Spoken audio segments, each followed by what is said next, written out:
This one has been a long time coming. I can see myself getting a promotion and a raise after this case, which I am extremely excited to share with you all. I am very passionate about this and I wanted this to be as flawless as humanly possible. Skating, shredding slopes, grinding rails, manuals, 360s, ollies, you name it. I love all that ish. We have to do a lot of groundwork before we can dive into the meat and potatoes of this case. But I want to say thank you for all the love and support so far. That my name is Detective Hemmings, codenamed Paperwork. I am the literary detective. Welcome to Case 16, Bomb Rush Cyberfunk, eclipsing the original. There has been a trend in gaming that has been a blessing for those in the know. You see, a lot of big companies, corporations, and conglomerates are soulless, money-hungry dickheads that pump out garbage and the masses eat it up. In this video essay, I will be dissecting how capitalism extracts value from the laborers and unduly transfers it to the wealthy class who... No, wait, please, I just need 40 more minutes. There are tons of franchises across all mediums, especially gaming, that have fallen off a cliff straight into the abyss. Some of those series betray the very concepts and people who earned them their success. Paper Mario, for example.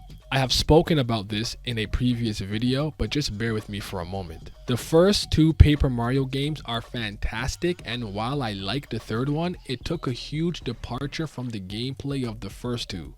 From that moment on, they never looked back and cooked up mid like Paper Mario Sticker Star. And I've got to say, in all honesty, it's the biggest piece of dog shit.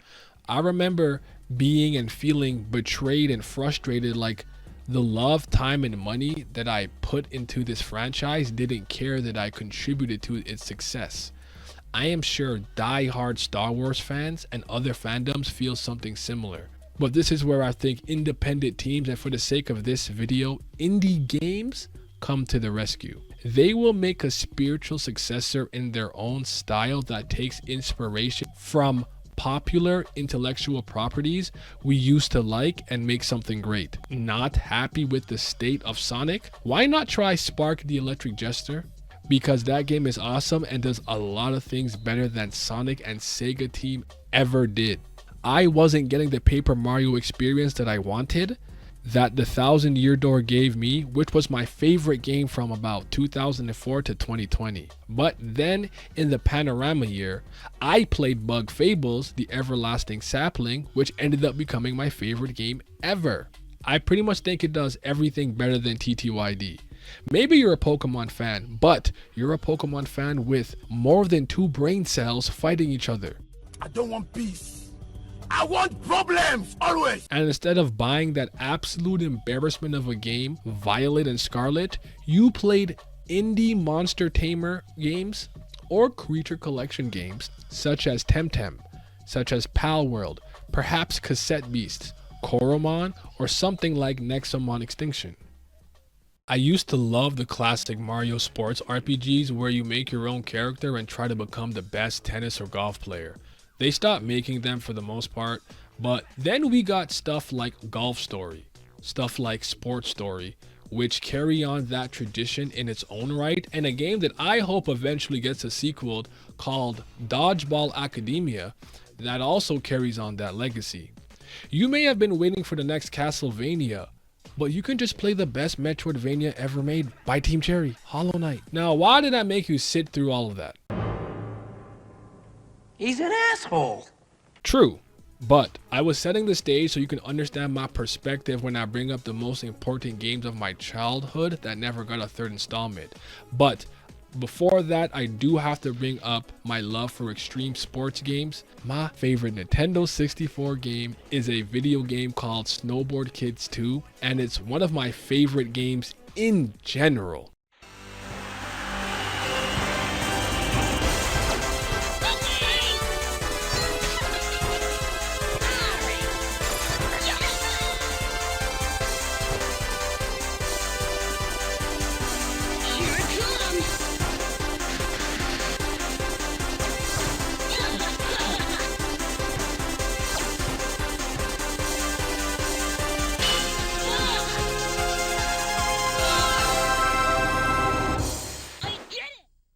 Snowboard Kids 2! That takes me back. Anywho, from that moment on, I played games such as Tony Hawk Pro Skater, Jet Moto, dirt biking games, Skate 1, 2, and 3.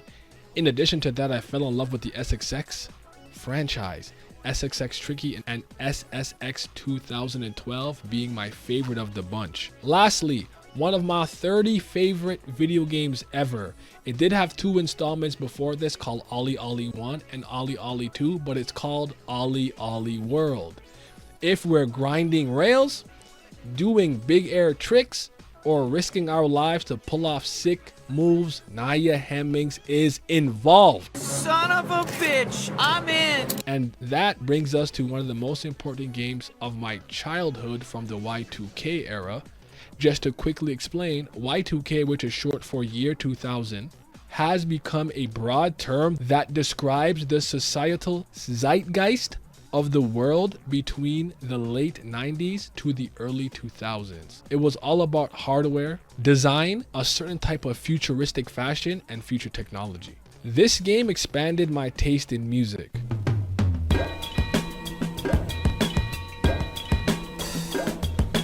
Cut the shit the fuck off! What is it? But what is he doing? I don't know. I really don't know. Made me love aggressive inline skating, gave me a deep appreciation for cel-shaded graphics, influenced how I dressed, and made me think graffiti was cool as fuck. Yeah, I think it's a Banksy. The name of that video game is Jet Set Radio!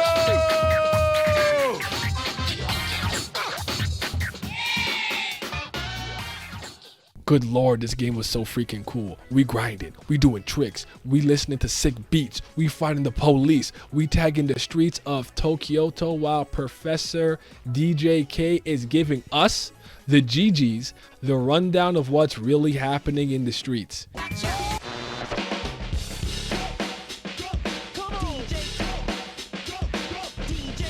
Hey out there, this is Tokyo's very own #1 pirate power station, Jet Set Radio! Over the hood, through the streets, and right into your brain. We're transmitting our signal straight to you. Y'all got your antennas on or what? This game definitely resonated with a lot of us on so many levels, especially if you're like me and never cared or listened to authority. Basically, you have a rebellious spirit. The character designs, the idle animations, full of personality, was a sight to behold and a game far ahead of its time. I have beaten this game so many times, though I admit I don't think it's aged all that well, especially when having to spray paint the walls, but they made a sequel called Jet Set Radio Future.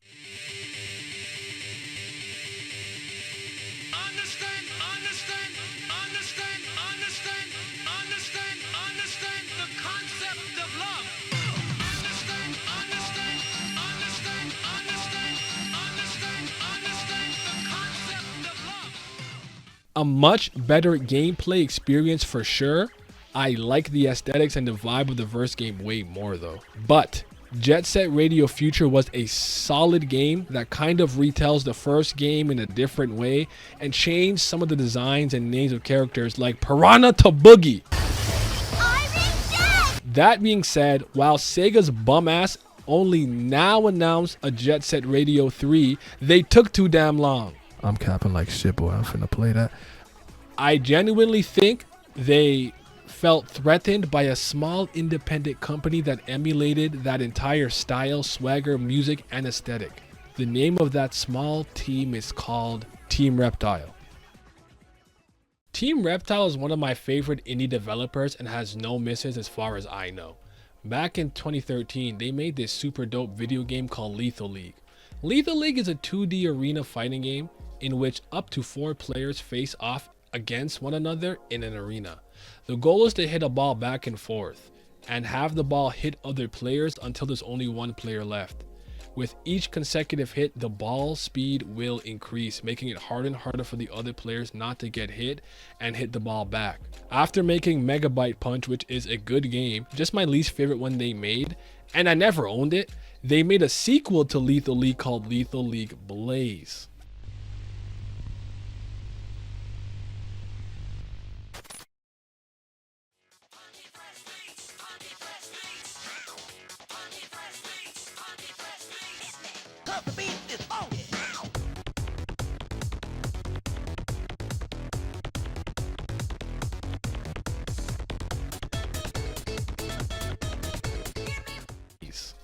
Improve the gameplay, more characters, increase the number of stages, having better graphics, and wait, what's that I hear?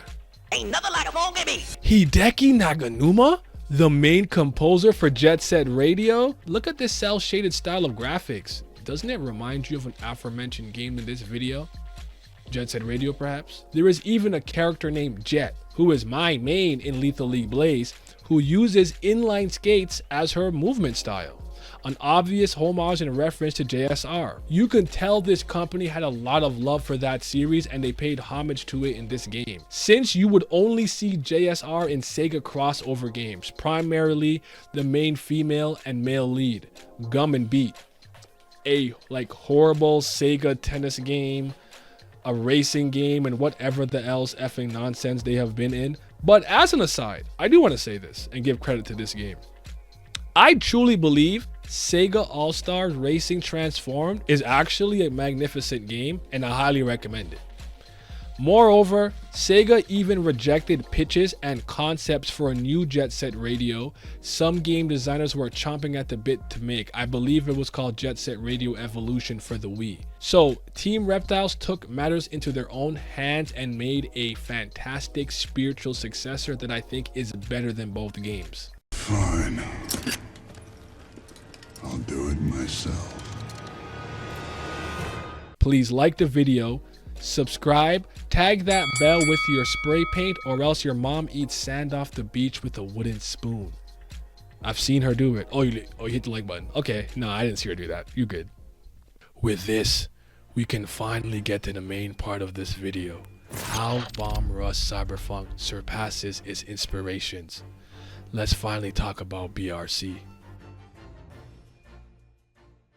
Believe it or not, there have been games and shows, in my opinion, that have attempted to recapture the flair, the feel, and style of Jet Set Radio, such as Hover, Revolt of the Gamers. I actually never got around to trying this out, and I may someday, but I don't really feel the need now that BRC exists. Neon Tail is another one, though as far as I'm concerned, it looks awful, like terrible. It's a complete crap. And recently I discovered this hidden indie called Butterflies, but then again, I don't really think it properly scratches that JSR itch. Also, does anyone remember Urbans? No? Just me? Well, I definitely see some JSR inspiration. And I always thought that Air Gear was kind of like an anime Jet Set Radio. But let's honestly focus and finally get into the minutiae of this video essay.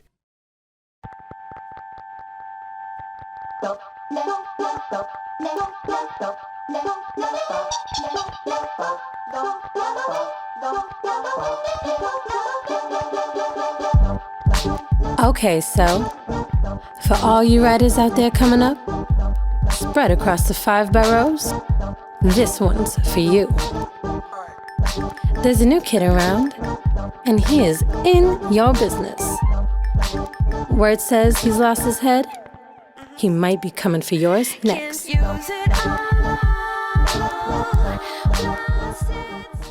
Now I'm going to start with the story of Bomb Rush Cyberfunk. And if you see comments on the screen, that's just my live chat as I stream this game live on Twitch. And real quick, BRC is available on PC, PS5, Xbox, and Nintendo Switch. I am playing this on my Steam Deck attached to a Steam Dock, in case you were curious. Bomb Rush Cyberfunk is about the Bomb Rush crew trying to go all city by conquering the 5 boroughs of New Amsterdam. By tagging territory with your team's graffiti, completing challenges, and winning crew battles, you can expand your territory. We start off in a police station as a character named Foe. Trice, who is the leader of the Bomb Rush crew, is also escaping.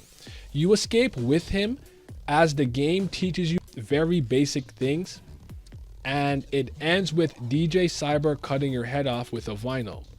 When you wait a minute. Wait a minute. Wait, first of all, you're not gonna speed past that like you didn't just say what you just said. Okay, very well. I guess that's very wild out of context, but Jet Set Radio was pretty out there too with summoning a demon and all kinds of crazy shit.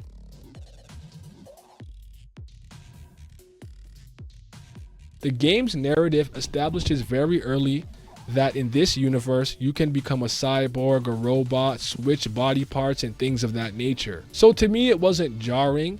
There's even a member from a rival gang that exclaims he can't lose because he has the leg of a champion Puerto Rican high jumper. The remainder of the game is consistent with the like transhumanism, cybertronics that gets established at the beginning. After the decapitation, you wake up at the hideout where Trice and Bell greet you.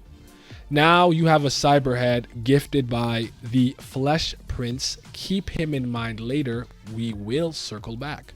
Turns out your foe, one of the 3 greatest writers of New Amsterdam, a part of the Big 3. We the Big 3 like we started a league, but right now I feel like Muhammad Ali. Foe, a man named Felix, and the one who left you headless, DJ Cyber. Dig it? Foe, with a head, promised to join Trice and go all city if he helped him escape, and now being a cyberhead on his body, you, now dubbed Red, must help the BRC conquer the boroughs of New Amsterdam, all while trying to really remember who you are or what you have become in the meantime. And with that, you can ride around the hideout and collect some items, which I will touch on later. But for now, it's off to the first area to take over, run by the Franks, led by the Flesh Prince, Versum Hill. After tagging a few spots, beating the Franks in some challenges, and starting your first crew battle, which is overseen by the street authorities. These guys judge and declare who the winner of a crew battle is, called the Old Heads. After winning, they don't want to give up their territory. However, that's when DJ Cyber shows up with his squad and throws you into a machine. This is where you platform solo in your machine mind in order to remember what it is that happened in your past. After waking up, DJ Cyber dares you to go all city, and now your 2 goals have become aligned. Remember who you are or what you have recently become, and become the best gang in the city. After some scenes in the warehouse, it's back to the grind again.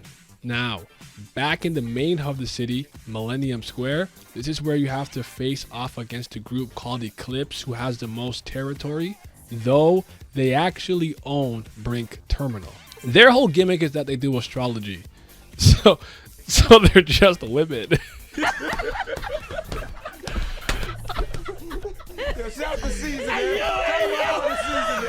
Anyways, after meeting them, Red falls into his machine mind, giving us a few more pieces of the overall puzzle. The crew to take down next is .exe. They are machines. They run Millennium Mall. Beat them, take over the mall, and then something crazy happens. One of them blows up for hacking into a place where they shouldn't have, and once again, you collapse back into your machine mind. Following them is the snitch-ass Devil's Theory, who operate on Pyramid Island. They regularly call the feds on you instead of engaging with you directly, and they actually really do side with the authorities. And this is a perfect segue to talk about the authorities. The other side of this conflict are the cops who are trying to crack down on writers. From gangs, graffiti, and us riding and grinding all over the city, they want to stop us. Project Algo was the name of the program that was supposed to put an end to it all, but there were some issues and inner complications within the police departments that makes things go awry, causing the death of one of the .exe members on top of making the police overly excessive and violent. Guns, helicopters, drones, snipers, you name it. Metal Gear Solid-esque machines. It's like the FBI, CIA, and SWAT team are all trying to take down some teens and young adults that are just expressing themselves by writing, dancing, and doing street art. There's even an officer we fight a few times that can end up joining us if we save her from getting clapped by the very force she works for.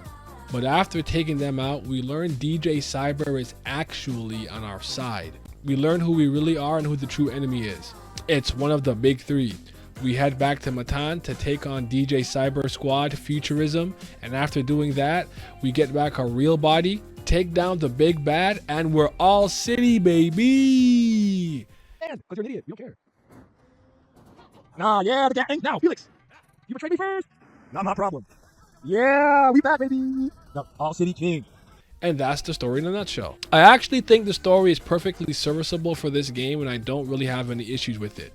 Is this a mind-blowing narrative with insane character arcs, plot twist, or whatever? No. For the kind of game it is, the motivations you have as Red to remember who you are, and to go all city with the bomb rush crew was more than enough to keep you going. The machine mine scenes are probably some of the most important cutscenes, but again, I really like the narrative and I don't think that's a bad take one bit. Some of my favorite moments are when you get shot, and I think Bell straight up just like kills the shooter. That reveals the fact that you, the player, are in fact Felix's head on Foe's body. If you're observant enough, you can piece that together pretty early, which is cool. With that out of the way, let's talk about the characters, because I think I might have an interesting take here that might surprise people. Now, bear with me for a second. I think this cast is pretty damn cool, amazing, and fly. I love them all. But most of the characters that matter don't do much, and a chunk of them are optional, so you can completely miss them. Not to toot my own horn, but I'm very good at critical thinking, deconstructing narratives, and analyzing literature. I can also take your So I honestly think this game does a lot to tell you about these characters, despite them not really doing anything outside of recruiting them and then playing as them. The characters don't have specific stats, and they can all use the various movement styles, so you're really just picking who you want to play with. There's no major differences, but we'll cover that later. I'm going to start with the people that actually have some characterization though. So Red, aka Felix, or Felix aka Red, Trice, Bell, DJ Cyber, Foe, Vinyl, Berlage, and Irene Rietfeld. Every character has a hype, excited side where they express themselves in a cool fashion. Trice is the founder and leader of BRC. He often has a lot of reactions I would have in the situations he's in, but he's a young, ambitious leader. He's a little more serious and is the straight man, so to speak. Belle is the girl. Compassionate, obsessed with her phone, but dedicated to her friends and the cause. Vinyl is similar, but she plays the long game since she's actually cognizant of the truth, but she's a kind woman. She's working with DJ Cyber behind the scenes and helps us stay focused on the goal when she joins us. DJ Cyber is one of the big three, and he's really cool. He's the closest thing I would argue we have to a DJ Professor K from Jet Set Radio, because he's currently got the most influential and best team, Futurism. More importantly, he's the DJ on the airwaves that we are listening to. Trice even comments on wanting to listen to his mixtape early in the game.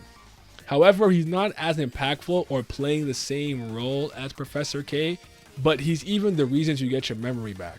I think he's got some commonality and overlap with Professor K, but we'll leave it at that. Berlage was the head of the police force that felt the streets needed more order and less, well, what I'd just call artistic expression and freedom, but I suppose graffiti and grinding and being a young menace to society. Irene is a cop who actually wants to help and was against Project Algo, so she was good police. Then you got this bozo loser Foe, the body we use as a cyberhead for a hot minute.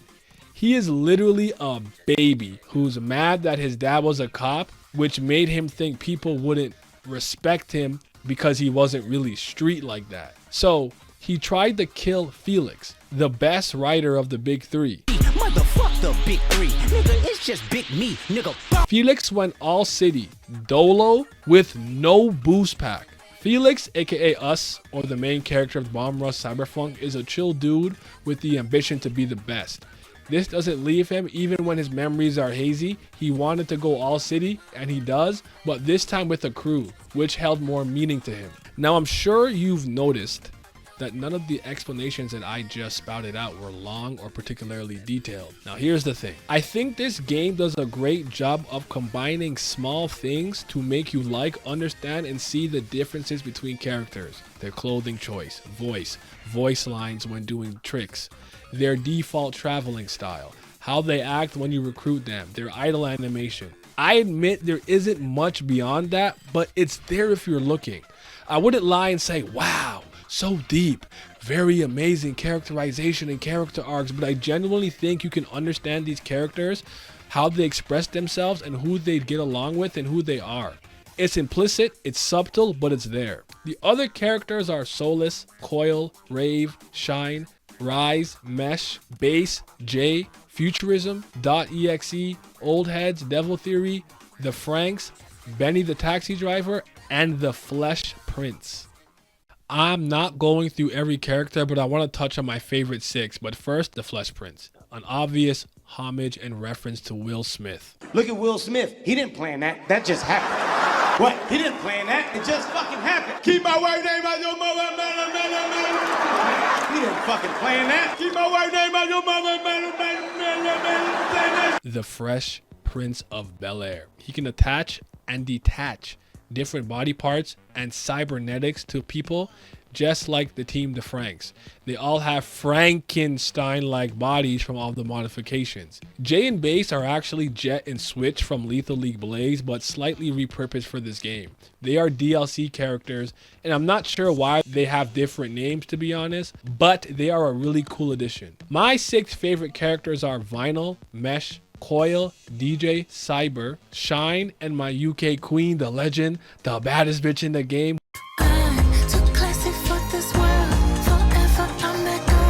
Rise. It's Rise. She's super dope. I spoke about Vine a little bit, but she's black. I like her fit, though her dance animation, in my opinion, is a little meh.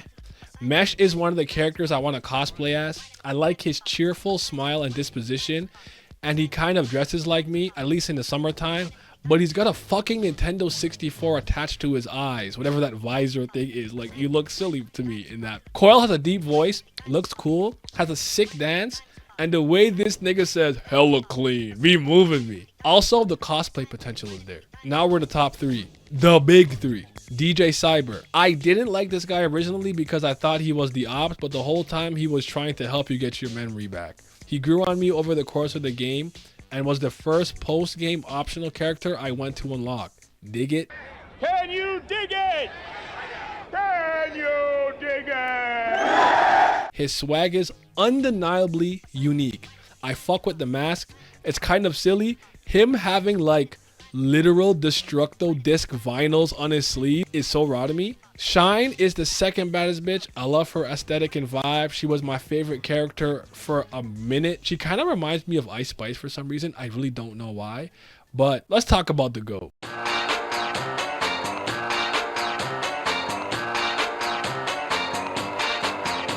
Like this, like that, like this, like that, like this, like that, like this, like that. Rise, baby. She is her. We black. We from the UK in it, bruv. Bubble jacket. Is that a swimsuit? And her shades are raw. This is the character I used the most and loved the most by a country mile. Her confidence, demeanor, presence are also commanding. She basically turns you into a personal photographer before joining. Her dancing is also A1. And with that, I'm kind of done with this section of the video. Like Jet Set Radio before it, the characters technically aren't that fleshed out, but I think if you add up all the little things, you can find immense enjoyment in all these different writers. Also, the Jet Set Radio cast is inferior. It's time to talk about the gameplay, the collectibles, and gameplay loop of Bomb Rush Cyberfunk. Good God, this game is incredible. We spoke a bit about the literal gameplay loop before in the story, but I will go over it in better detail, plus add the post game. Once the tutorial is over and you leave the hideout to challenge the Franks in Versum Hill, the first thing you're going to do is look for spots to tag graffiti to earn reputation, R-E-P, rep. Depending on the size of the graffiti, which ranges from small, medium, large to extra large, I believe you get a set amount of points for each size of a tag. To advance to the next portion of the story, which usually opens up more and more of the area you're in, you have to reach a certain level of rep. After doing that, you also start doing challenges that the rival gang sends your way, such as copying what they do, tagging a certain spot, doing certain tricks, hitting combos, and more. After that is usually when the authorities will probably send a huge robot to come after you, or cops, or some combination of the two, and that's like the chapter boss fight, so to speak. This is a good opportunity to speak about the combat. It is the weakest part of the game, but you don't really need to fight if you don't want to. I didn't fight unless it was a boss fight or a forced combat section. Each button that isn't jump is a different attack or trick you can use to cause damage while spray painting the feds and bots. Then you can boost into them or wail on them until they are incapacitated. It's like the one part of the game that's forgettable, and you can call it trash. I don't think it's bad, but I want to skate, ride, and do street art. I mean, yeah, fuck 12, but make the combat better if you really want me to engage with it more. This is the same way I felt about Spark the Electric Jester's combat. It's just the part I want to do the least. I want to run and jump at high speed. I don't want to fight. After you complete the boss, there's a chance the police will appear after you tag a spot. It works like GTA. Each star shows the intensity and level of attention you will have from the cops. I believe the heat goes from 0 to 6 stars. They will send foot soldiers with batons, gunmen, snipers, helicopters, and these domes that shoot chains on you to try to hold you in place. However, there is a way to decrease your heat. There are portable change rooms where you can enter, and when you come out, the heat is off of you. Also, you can change your color palette in those.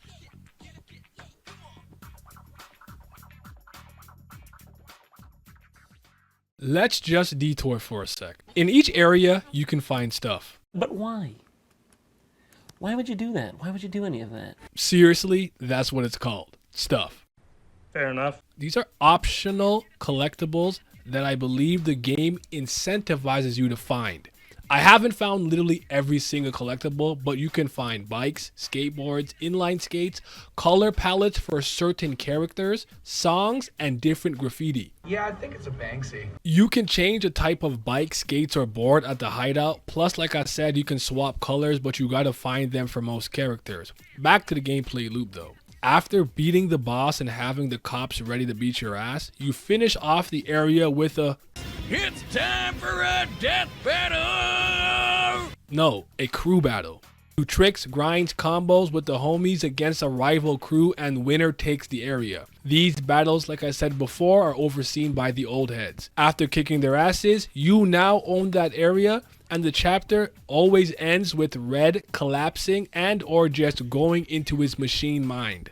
Here in this ethereal, trippy, weird area, all you need to do is platform to the end of it. It's very abstract and plays with dope camera angles, things you couldn't do with the natural game itself, because this is more like a dreamscape. You do this for each area. To unlock the post-game characters, you have to complete a challenge that requires you to get millions and millions of points. These are the hardest challenges in the game, where your combo and tricks gotta be on point, which leads us into combos, manuals, boosting, tricks, grinds, and tricks. So the actual gameplay itself, the way you travel, move, and whatnot. You have two movement options, on foot or on your choice of micro transportation, by which I mean the BMX, skateboard, or aggressive inline skates. On foot, you can slide, do a sweep kick, flip kick, and somersaults. You have a better degree of control over movement from a precision standpoint, and if you jump after a trick, you jump higher, as you can see here. Another thing you can do is use your boost pack, which uses meter you build by doing tricks. Skates on. Now, depending on the movement type, you'll be on a bike, skate, or board, but they are functionally similar. The trick names are different, but here's the different gameplay functions. Bikes allow you to open garages with the bike symbol on it. Skateboards let you spin on these fire hydrants to get access to more verticality in order to keep going upwards. That allows you to access a new area. Inline skates let you break glass with a slide to access hidden areas and get goodies. Now let's talk about tricks. Moving around, doing tricks, and grinding is the core part of the gameplay, and if you can't string together long combos with multipliers, you'll never go all city. Every movement you make is smooth as hell. The process of jumping onto a rail, spraying some graffiti mid-grind, and then sliding off to make your way towards another rail doesn't get old due to a combination of the game's smooth controls and stage variety. Running, skateboarding, biking, rollerblading all have you move around stylishly. There are 3 trick buttons which do a slightly different trick, but if you boost trick, which is doing a trick while boosting with your boost pack, you can do like a super trick, I suppose. You can do this in the air, on the ground, or on rails. Does consume meter though, so you can't abuse this. If you have played any extreme sports, especially skateboarding games such as Ollie Ollie World, you know to really attain big scores, you must combo these tricks into one another. So you basically cannot drop the combo by not doing a trick into another trick or crashing out. Not that you take fall damage or can fall off your board, but to link these together, you want to jump from rail to rail or billboard to keep the tricks going, but obviously that's impossible sometimes. You need to hit the ground, so you want to land straight into a manual and use that momentum to get from one rail to another. You can also boost trick on the ground to make sure the combo doesn't vanish and reset your score, but obviously you can't abuse that. Manualing downhill doesn't deplete the combo meter. You can also build up speed by basically playing perfectly and getting into a flow state, flow motion if you will. The best way to get combo multipliers are by doing what the game calls hard corner turns and wall rides. I believe tagging graffiti mid combo gives you the most amount of points. I can't remember if it makes your multiplier go up. This literally lets you multiply your current score by a certain number, but remember you can't reuse corners or wall rides in the same combo. Also, do different tricks as much as you can to not stale them. They will start giving you less and less points if you aren't paying attention and you're abusing the same trick over and over. When you see this specific pattern on the ground, you probably want to get off your movement option and slide. You slide really fast in these areas, and you can actually even wall run too. Keeping speed and momentum while playing this game feels exhilarating. Getting a 10 times to 25 times or even 50 times or more combo multiplier can be difficult if you haven't gotten used to the area and trick system, because you will naturally have to use your spatial awareness to really understand the best trick route. Thankfully, the game does an excellent job at getting you used to each stage before that truly matters. I think for the most part, that should cover everything related to the gameplay and gameplay loot, but if I remember anything, I'll bring it up later. Now I want to transition to the next section, which I'm calling the vibes.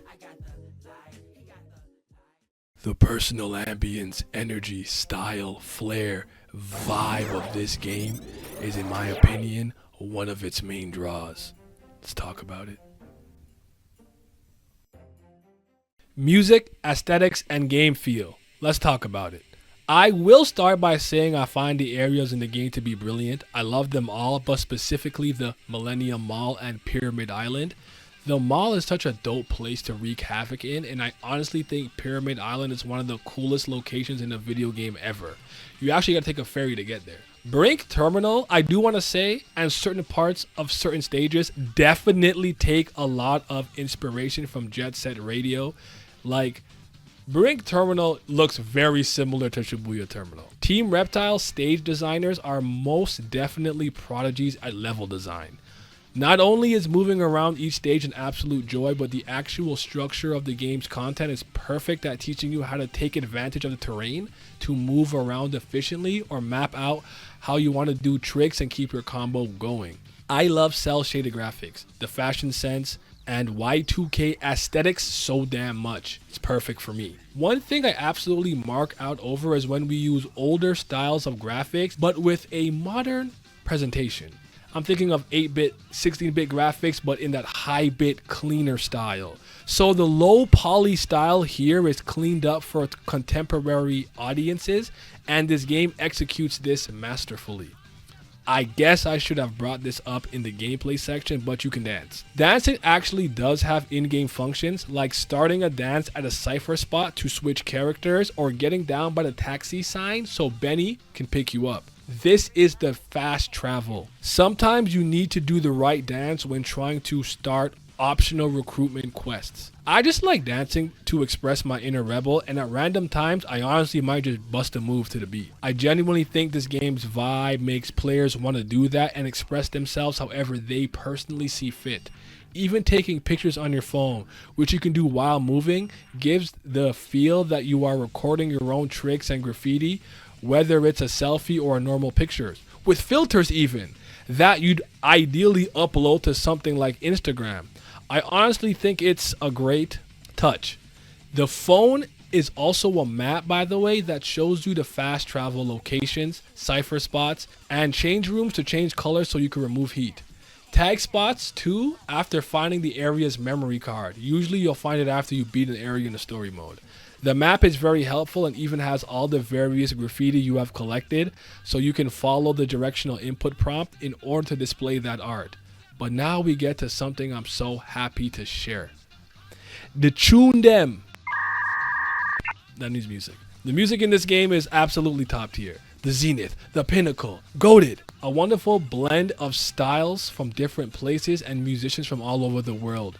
All fits into this game wonderfully. The score perfectly complements the vibe of the game, and the most important part is that with the variety you can listen to what you want. Maybe you don't like funk or hip hop, or you don't really like EDM music. Then take out your phone and change the song.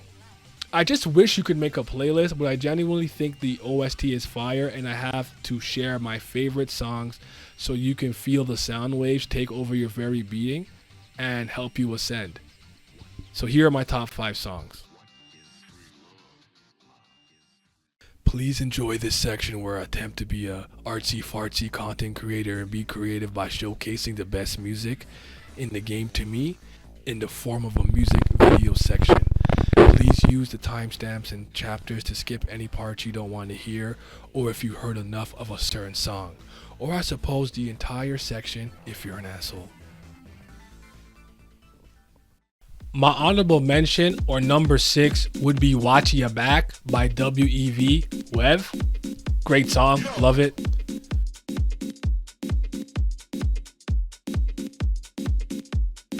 You better watch your back.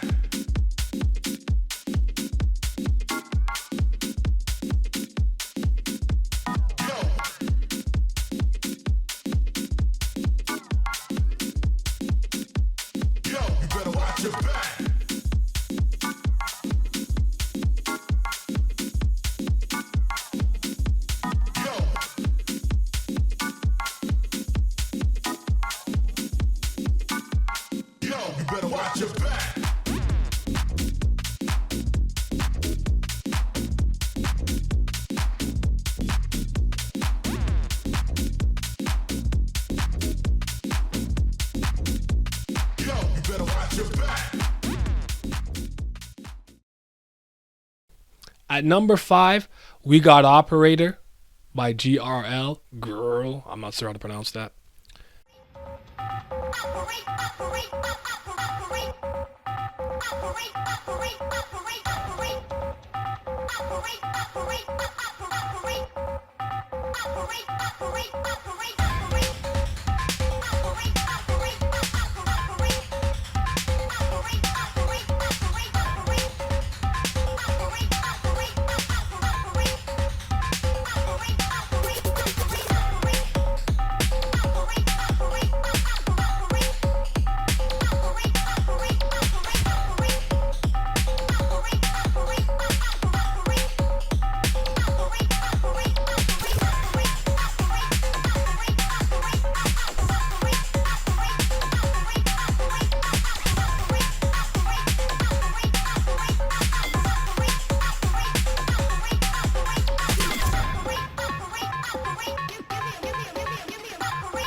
Number 4, you got Big City Life by OV.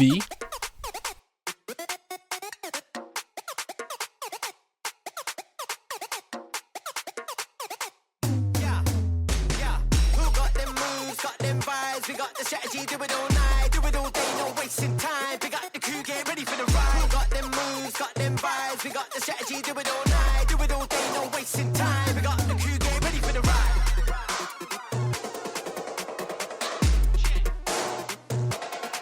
Get ready for the ride. Come on, listen, yeah, future, flexing, east to the ground to the next thing. New brand flex, no resting. Ain't got no time for vexing. Energy, building. Base is covered, no switching. No limitation, no ceiling. Make new space for the feeling.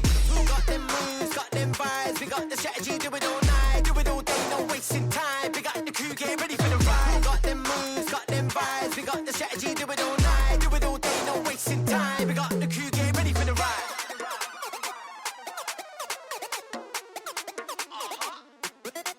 Get ready for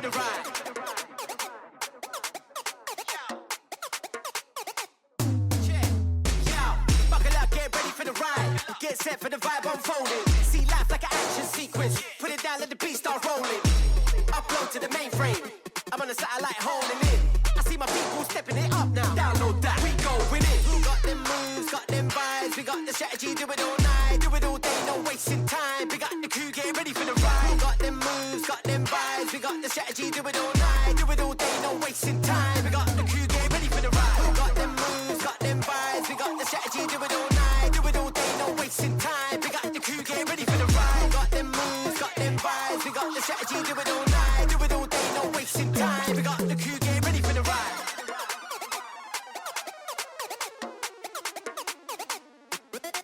Get ready for the ride.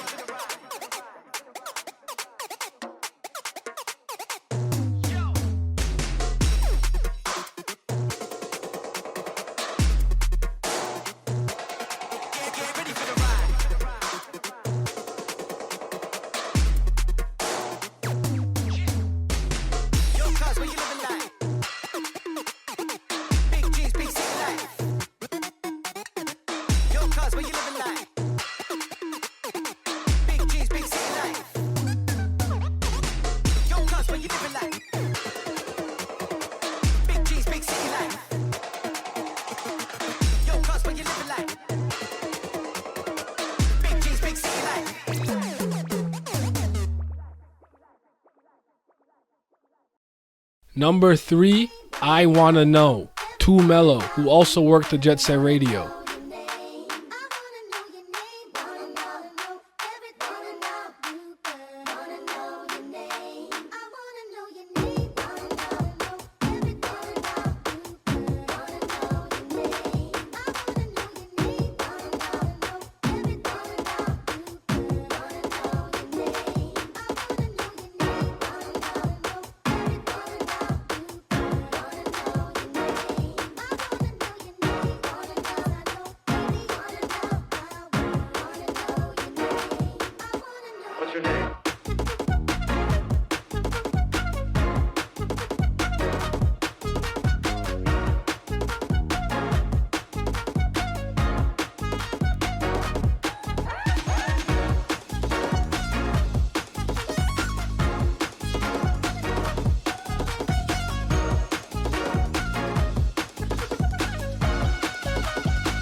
Number 2 is Light Switch by Navo, the Maestro, and Skyblew.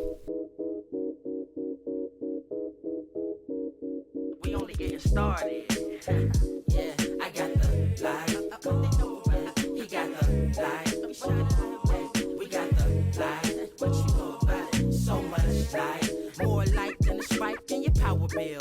Or a match when it strike, we devour ill. They don't know how to feel. Their minds crippled, mental gangbangers. Never saw losers, but we game changers. Rearrange strangers with the Rickens. Next mission, bring the light to your home, electrician. I've been grinding since the basement. If you know, you know, man, you not adjacent. I'm in a league of my own. My soul speaking through poems. Both your speakers are blown for my songs. Let's get it on. I'm ready for the challenge. The dichotomy of dark and light is all about balance. Life's never perfect. Beauty runs deeper than the surface. Album on sale, but the soul not for purchase. Birth this ill style with mild symptoms against them ecstatic. I'm a shock to the system. Warrior, battle scarred, yet these bars hard. Thus became an author, not the Harvard. I say, this the hard part. Restarted the lost art. Can make a smash from the mouth. I'm an all-star. Like this, light switch. Life is priceless. Like this, light switch. Life is priceless. Hit the light switch if you need a light switch.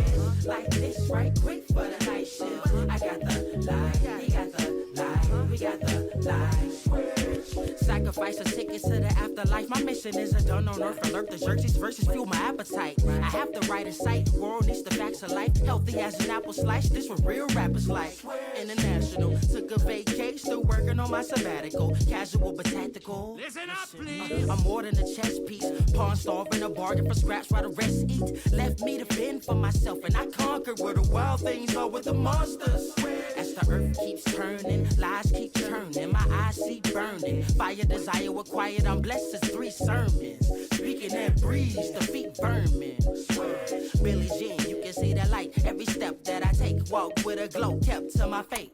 Like this, light switch. Like this, priceless. Like this, light switch. Like this, priceless. Hit the light switch if you need a light switch. Like this, right quick for the night shift. I got the light, I got the light, we got the light switch. Shine on, young king, with the gleam of a colorful dreamer. Clean by the redeemer. Queens of radiant demeanor. Beams of light, I know you've seen us. Shine bright through the zeitgeist. Baking on jewels, hit a nice heist. Drop a few gems, then ignite mics. Land of the free, but it comes with a slight price. You are not nice. Rappers want to battle, not a sweat. Quiet is kept like Naruto's wife. He not a threat, young vet in the place. Masses, brains all trash. The mind is a terrible thing to waste. Darkness embraced like a plague. But our light never would be dim. Better grab a pair of shades. But shine all in your face. I got the light, he got the light switch. Navo, we can't stop shining, fam. It's what we do. Paint the sky blue. I'm feeling a little static shock out here. What? They talk about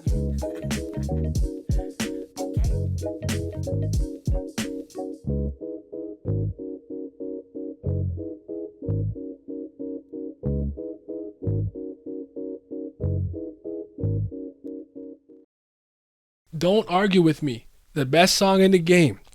The undisputed champ. My theme song. Play this shit when I walk into the motherfucking arena. You got Condensed Milk by Cyber Milk Champ.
Now, to wrap this up, this game is very important to me and a lot of people, as it was inspired by a cult classic.